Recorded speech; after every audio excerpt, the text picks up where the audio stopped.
Hey, good morning. How is everybody on Saturday morning? I'm feeling really, really, really good. Just got home from the gym. Um, Tried to cut this video a couple of times. Came outside because it's so gorgeous, even if it is chilly on a fall morning.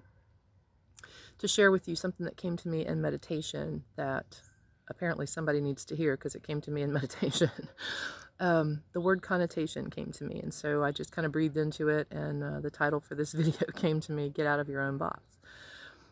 All of the efforts we make, all of the things I've talked about on my YouTube and my group, and all the things we study in Entre teach us, all of these wonderful techniques and tools for improving ourselves so we can improve our lives. And one of the things we learn is to get out of our own way, and it's a process. It's not like you just take a class and start getting out of your own way. It is a process. It's things you discover about yourself that have been holding you back.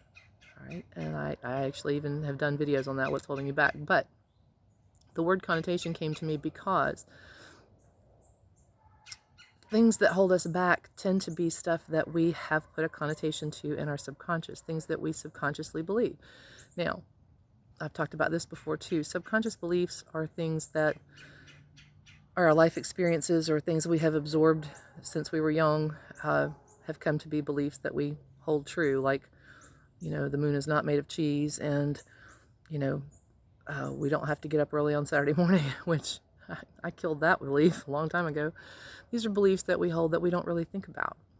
Now, I talk a lot about telling your brain good things and following it up with good actions, right? So that you change these beliefs. There are beliefs that hold you back, and some of them can be what we think of as tiny things, like a word.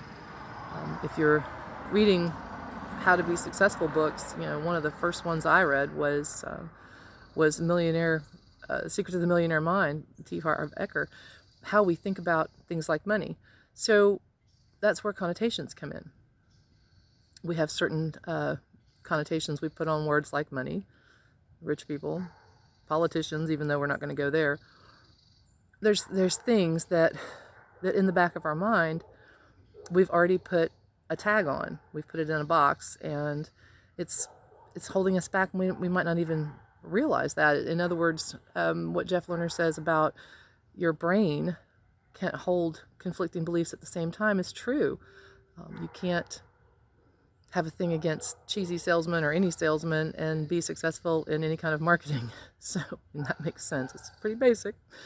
And so you can't hold conflicting beliefs about your own success either. If you're scaling your business or starting your business, whatever stage you're in at this point, if there's a reason you're not scaling, stop and let's take stock of that, because it could be that something as little as your connotation of the word money or success could be holding you back. And it's not, you're going to say, well, if I do this and this, and people might think this, and it's not about what other people think. I mean, we think it is for a while. And then at some point we come to believe or come to realize that it's not about what other people think, it's about what we think. We think that such and such will be who we are if we're successful. If not all successful people are bad people. And that was one of the first myths that Jeff Lerner just blew out of the universe for me. I never did think all successful people were bad anyway, but the fact that extremely, massively successful people end up becoming corrupt is something that I think majority of people have that subconscious belief in. And so even though you're consciously doing things to be successful, you may still hold a belief about a certain term, and I'm using, success as an example, that's going to hold you back. And it's really not about what you think other people are going to think. It's about what you think. And so, riddle me this. If all these subconscious beliefs came to you without your conscious knowledge of it, you didn't sit back and go, okay, well, I've had this experience today and now I believe this. It doesn't work that way, does it? No. These things kind of happen.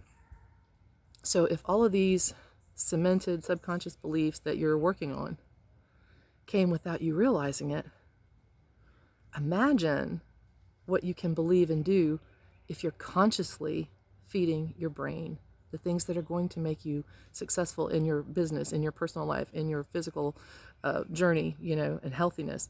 Imagine, because your brain is such a brilliant thing, right? It's not just that you tell your brain things, it's that you back it up with physical actions. And imagine what you can do with that brilliant brain if you're the one in control of what it believes. How many years have we let other outside influences tell us what we believe? And so while in your journey, it's never going to be done. You're always going to be finding something that you're going to want to change the belief about. That's the beauty of it, is that, and you can learn this from the most successful people as well. They never stop learning. They never stop growing. They never stop seeking the knowledge or the skill or whatever it is they want. So think about it, right? If you feel a little stuck, if you're feeling like you just can't break through that next level, perhaps it has something to do with your own brain, and your brain is wired to protect you from things that you've told it are bad. So it could be that your own beliefs are back there in the background, because your subconscious always taking stuff in, and you're not even realizing it. So I know that for me, that's happened several times in the last year, and it's still happening. Just wanted to share. So here's where the box comes in. We don't put other people in boxes because we're not supposed to, right? You can't prejudge people, books by their cover, and all that stuff. So why are you putting yourself in a box? If you put yourself in a box because of how you define yourself based on your subconscious beliefs, where's that getting you? Look around outside your box. It's a great big world out there, and a great big growth zone. Ooh, that's hard to say. Say it 3 times.